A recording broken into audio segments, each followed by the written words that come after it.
ଆପଣଙ୍କୁ ମୁଁ କଣ ବୁଝେଇବି? ନାଇଁ ଆମେ ଆମେ ତ ସେଦିନ 3 ଦିନ ଥିଲୁ। ନାଇଁ ନାଇଁ ଆପଣ ଯାଇଥିଲେ ଯୋଉ ମନମୋହନ ସାମଲ କଣ ଆକ୍ଚୁଆଲି କଣ ଚାହୁଁଛନ୍ତି, କରିବାକୁ ଚାହୁଁଛନ୍ତି କି?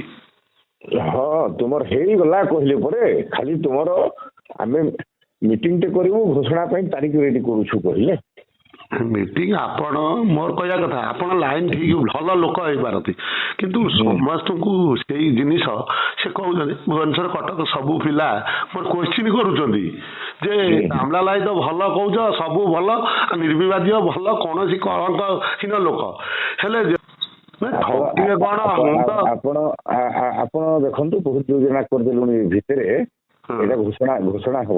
ଘୋଷଣା ଆଡକୁ ଯାଉଛି ବୋଲି ଆପଣ ସେଦିନ ମୁହେଁ ମୁହେଁ କହିଲେ ବା ଭାଇ ବ୍ୟସ୍ତ ହୁଅନା ଆମେ ଏଇ ଷ୍ଟେଜକୁ ନଉଛୁ, କିନ୍ତୁ ସେ ଜିନିଷଟା କଣ ସେଦିନ କହିଲେ ତ ଆପ୍ରୁଭ ହେଇକିରି ହବ, ସିଏମ ଟେବୁଲକୁ ଯାଇନି, ସିଏ ଏବେ କରିନାହାନ୍ତି ଯେପର୍ଯ୍ୟନ୍ତ ଫାଇଲ ପ୍ରୋଗ୍ରେସ ଷ୍ଟେଜରେ ଖାଲି ଅଛି, ମାନେ ମାସ ମାସ ଖାଲି ଆପଣ ଟାଇମ ନେଉଛନ୍ତି ବୋଲି ଅନ୍ୟମାନେ ଭାବିବେ ନା। ଆଉ ଯଦି ସିଏମଙ୍କ ଟେବୁଲ ନ ଯାଇଛି ସେଇଠି ରହିଛି, ଆମେ ଯୋଉ ଆଲୋଚନା 2 ମାସ ତଳେ କରିଥିଲୁ ତାମାନେ କଣ 2800 ଗ୍ରେଡ୍ ପେ ହବ, ମାନେ ଗୋଟା ଯେମିତି କୁହୁରି ପହଁରିଲା ଭଳିଆ ସମସ୍ତଙ୍କୁ ଲାଗୁଛି। 6 ବର୍ଷ 2800। ହଁ ନାଇଁ 6 ବର୍ଷଟା ତ ଗଭର୍ଣ୍ଣମେଣ୍ଟ ଆଗରୁ ଚାହୁଁଛି, ସବୁବେଳେ ଶିକ୍ଷାମନ୍ତ୍ରୀ ବାଜା ବଜାଉଛି 2 ବର୍ଷ ହେଲା, 6 ରୁ 6 ବର୍ଷ, 6 ରୁ 6 ବର୍ଷ, ଆମେ ସେଗୁଡାକ ଶୁଣି ଶୁଣି ଆମ କାନ ବି ବଦରା ହେଇଗଲାଣି। ଆପଣ ଏ ଯୋଉ ଗ୍ରେଡ୍ ପେ ଚେଞ୍ଜ ଜିନିଷଟାକୁ ଆପଣ ଗଣ୍ଠି କରନ୍ତୁ, ନହେଲେ ଇଏ ଯୋଉ ଝିଣ୍ଟିକା ମାରି ବଣି ପୋଷିବାକୁ ସରକାର ଚାହୁଁଛି, 1.5 ବର୍ଷକର ଟିଚରକୁ ନାସନାଲ ଦବ, ଦରମା ଦବ, ଆମେ 6 ବର୍ଷ 1200 କିଲୋମିଟରରେ ନିଆଁ ପିଇଛୁ, ଆମେ ଛାଡ଼ିଦବୁ କାଠଗଡ଼ାରେ ସରକାରକୁ ଘାଣ୍ଟି ଦେବି ଏକା ମୁଁ, ତାଙ୍କୁ ୱାର୍ଣ୍ଣିଂ ଦେଇ ଦିଅନ୍ତୁ। ଆପଣ ଆଗ କାହାକୁ ଦବା କଥା, ଯୋଉମାନେ ଆଖୁ ଦେଖିଛନ୍ତି କି ଆଖୁ ଦେଖିଲେ କଣ ହବ? ହଁ ଆମେ ସରକାରକୁ ଆଖୁ ଭଙ୍ଗେଇଲା ଭଳିଆ ଭଙ୍ଗେଇ ଦେବୁ, ଆପଣ କଣ ଭାବିଛନ୍ତି? ହଁ ନାଇଁ ଆପଣ ଦେଖନ୍ତୁ, ଆପଣ ମାନେ କଣ, ଆମେ ମାଲକାନଗିରି ମୋଟୁରେ ଲୋକ ଡ୍ୟୁଟି କରୁଛନ୍ତି, ସିଏ 1,500ରେ ପୋଷ୍ଟିଂ ହେବେ, ଯୋଉ ଅଭଦ୍ର ସରକାର ଦେବେ, ଯୋଉ ପିଲା ରିଟାୟାର୍ଡ ହଉଛନ୍ତି ପ୍ରତିଦିନ। ଆମେ ମନୋଜ ସାର୍ ଛାଡିବା ଲୋକ ନୁହେଁ, ଆମେ ପରେ ସୁନ୍ଦରଗଡିଆ ଲୋକ, ଆମେ କଣ ଛାଡିଦେବୁ କି? ସୁନ୍ଦରଗଡିଆ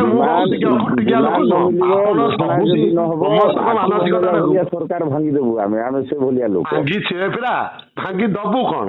ଇଏ ସରକାର କଣ କେବଳ ବିନା ଶିକ୍ଷକରେ ଭାଙ୍ଗିଛି? କେବଳ ପ୍ରାଥମିକ ଶିକ୍ଷକ ଭୋଟ ତାଙ୍କ ବୋପା ତାଙ୍କ 14 ପୁରୁଷ ବି ଜାଣୁଛି, ଏଇମାନେ ଆମକୁ ଆଣିଛନ୍ତି। ସୁରତ ବିଶ୍ୱାଳ ସେ ମାନେ ଜନମଞ୍ଚରେ କଣ କହିଲା, ଆମର ଇଏ ଦଳ, ତମର ଦଳ କଣ, ଝୋଳ ଆମର ତ ବାହାର କରିଦେଲେ, ଆମେ ତମର ଦଳ କଣ? ତେଣୁ ଆମକୁ ମାନେ ଖୁସିରେ ଡିକ୍ଲାର କରିଦେବା କଥା ଯେ ଏମାନେ ଯୋଉ ଦିନ, ମୁଁ ବା ସେୟା ପ୍ରମାଣ ମୁହଁରେ କହିଥିଲି, ମୁଁ କହିଲି ସରକାରକୁ ବଦଳେଇଛେ ଆମେ, ଭୋଟ ଯୋଉଦିନ ଶପଥ ଗ୍ରହଣ କଲେ ତା ପରଦିନ ସେମାନେ ଆଗ ପ୍ରାଥମିକ ଶିକ୍ଷକ ଚିନ୍ତା କରିବା କଥା। ଆମକୁ ଆଣିଛନ୍ତି ଟଙ୍କିଆ ଦଳ ବୋଲା ଆଣିଛନ୍ତି ନା ଭତ୍ତା ବୋଲା ଆଣିଛନ୍ତି? ଦେବାଟା ସରକାର ଦେବେଟା ମାଇଣ୍ଡ ମେକଅପ୍ କରିଛି, ଦେବେ ମାଇଣ୍ଡ ମେକଅପ୍ ଚାହାନ୍ତି କି ଟିକେ ଲେଟ୍ ହଉ ବୋଲିକି। ଲେଟ୍ ମାନେ ସେମାନେ ଚାହୁଁଛନ୍ତି ମୋ ଜାଣିବାରେ ବୋଧେ ଭାଇ ସେ ଚାହୁଁଛନ୍ତି ପଞ୍ଚାୟତ ଇଲେକ୍ସନ ଯାଇ ଗଡ଼େଇ ଦେବେ କି?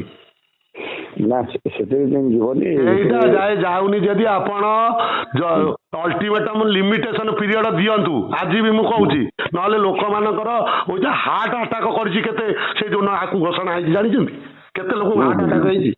ନାଇଁ ରାଇଟ୍ କହୁଛନ୍ତି, ତାର ଉପାୟ କରୁଛୁ, ତାଙ୍କୁ ଅଲ୍ଟିମେଟମ୍ ଦିଅନ୍ତୁ, ନହେଲେ ମାସ୍ ଲିଭ୍ ନେବି କି ମୁଁ ଟୋଟାଲ କୋର କମିଟି ବାଲାଙ୍କୁ ଧରିକିରି ଅନଶନରେ ମରିଆ ଯାଏ ପ୍ରକୃତ ବସିବି, ଆଉ କିରୋସିନି ପେଟ୍ରୋଲ ଆଣିକିରି ଜାଳିବି। ଏକୁରେଟ୍ କଥା କହିଛନ୍ତି, ଏଇଆ ହିଁ ହବ। ଆଉ ଧୈର୍ଯ୍ୟର ସୀମା ନାହିଁ। ଆମେ ଲୋକଙ୍କୁ କେତେ ଦିନ ମିଛ କହିବୁ? ତୁମେ 8 ଦିନ କହିଲ ବାବୁ ସିଂ, ସେ ବାବୁ ସିଂ ତୁ ଟଙ୍କ ଭାଇକି ପଚାରୁନାହାନ୍ତି ମୁଁ କେମିତି ମୁହଁ ଦେଖେଇବି?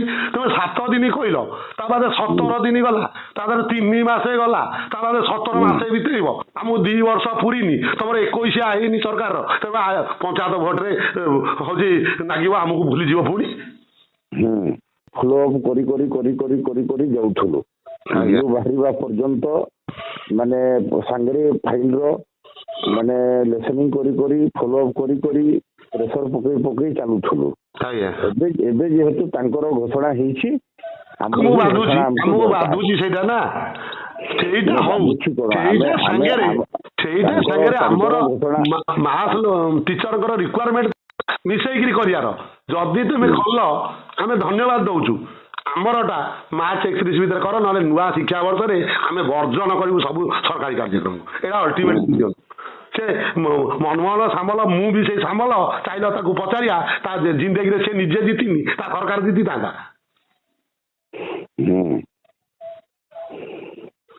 ଆପଣ ଆପଣ ଆଉ ଏତିକି ଦିନ ଦେଖିଲେ ଆଉ କିଛି ଦିନ 8 ଦିନ ଦେଖନ୍ତୁ 8 ଦିନ ଆପଣ ବୁଝୁଛନ୍ତି ଠିକ 8 ଦିନ ଆମେ ଦେଖିବା ମାର୍ଚ୍ଚ ମାସଟା ଆମେ ଦେଖିବା ଯେ କିନ୍ତୁ ପିଲାମାନଙ୍କର ମାନେ ବିଶ୍ୱାସ କରିବେନି ଯୋଉ ୟାକୁ ଡିକ୍ଲେୟାର କଲା ଆଚ୍ଛା ନାତୁଣୀ ମାନେ ଯିବେ ମାସକରେ ସେମାନେ ଖୁସିରେ ଚାକିରି କଲା ଭଳିଆ କରିଛନ୍ତି ତାଙ୍କର କ'ଣ ଅଭାବ ଜାଣିଲେ 15,000 ସେ ଚାକିରି ଷ୍ଟାର୍ଟିଂ କରିଛନ୍ତି ଆପଣ 1500 ଟଙ୍କାରେ କରିଥିଲେ ଟି ଆମ ମ୍ୟାଡାମ ଯାହା କହୁଛନ୍ତି କେତେ ଟିଚର ଦିନକୁ ରିଟାୟାରମେଣ୍ଟ ନେଉଛନ୍ତି ଆଉ କୋଉ ଦିନ ତାଙ୍କର ଦାବିଟା କୋଉ ଦିନ ସରକାର ଶୁଣିବ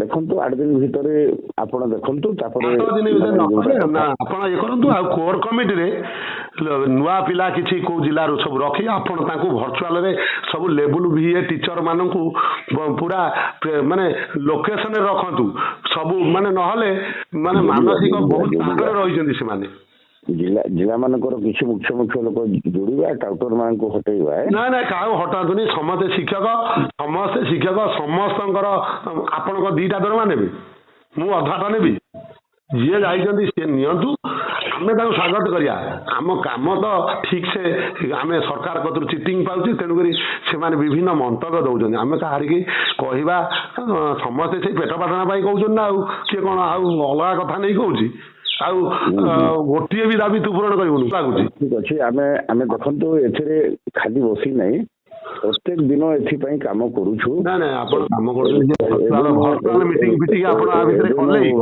4 ଦିନ ହେଲା ଫେରିଛି ଯଦି ଆପଣ ପିଲାଙ୍କ ମାନସିକତା ନେଇକିରି ମୁଁ କହୁଥିଲି ଗୋଟେ ବାର୍ତ୍ତା ଦିଅନ୍ତୁ କି ନହେଲେ ଗୋଟେ ଭର୍ଚୁଆଲ ମିଟିଂ ରଖନ୍ତୁ ଟୋଟାଲ ବାର୍ତ୍ତା କ'ଣ ଦେଇନି କି ଆମେ ଆମର ଲେଖାକେ ଆଇଲା ସେଇଟା ସ୍ୱାଗତ ଯୋଗ୍ୟ ଲେଖିଲେ ଯା ତାକୁ ଆପଣ ବାର୍ତ୍ତା ପାଉନାହାନ୍ତି କାରଣ ଆପଣଙ୍କର ଯୋଉ ଟାଉଟର ଲୋକମାନେ ଅଛନ୍ତି ସେ ଗ୍ରୁପ ମାନଙ୍କୁ ସବୁ ଏଡମିନ ମୋଡ କରିକି ରଖିଛନ୍ତି ମୁଁ ବାର୍ତ୍ତା ପାଉଛି ନା ମୁଁ କ'ଣ ଗୋଟାଏ ଗ୍ରୁପରେ ଅଛି ମୁଁ ମୋର 50,000କୁ ନେଇକିରି ଗ୍ରୁପ ଅଛି ଆପଣ ଟେରା ହେଇଯିବେ ସେ ଦେଖିଲେ 17ଟା ମାସ ଗ୍ରୁପ ମୋର ଯୋଉଥିରେ ହିଁ ଆପଣ ଅଛନ୍ତି ମୁଁ ସେଥିରେ ଅଛି ଯୋଉଥିରେ ଆଡମିନ ମୁଡ କଲେ ବି ମୁଁ ନତେଲେ ବି ପାଉଛି ହଁ ସେଥିରେ ପେଡରେ ଲେଖିକିରି ବାର୍ତ୍ତା ଦେଲୁ ହଁ ସେ ପ୍ୟାଡ ବାର୍ତ୍ତା ମୁଁ ପ୍ରଥମେ ଭାଇରାଲ କଲି ପରା ହଁ ଆଉ ଏଠି 2ଟା ଟାଉଟର ଅଛନ୍ତି ଲେବୁଲ ଭିର ସେ ରହିଲେ ଭାଇ ନାଁକୁ ନିଅନ୍ତୁନି ସମସ୍ତେ ଖାଗଖିଆ ତେଜଖିଆକୁ ଶଉନି ସେମାନେ ରହିବେ କିଏ ରହିବେ ନ ରହିବେ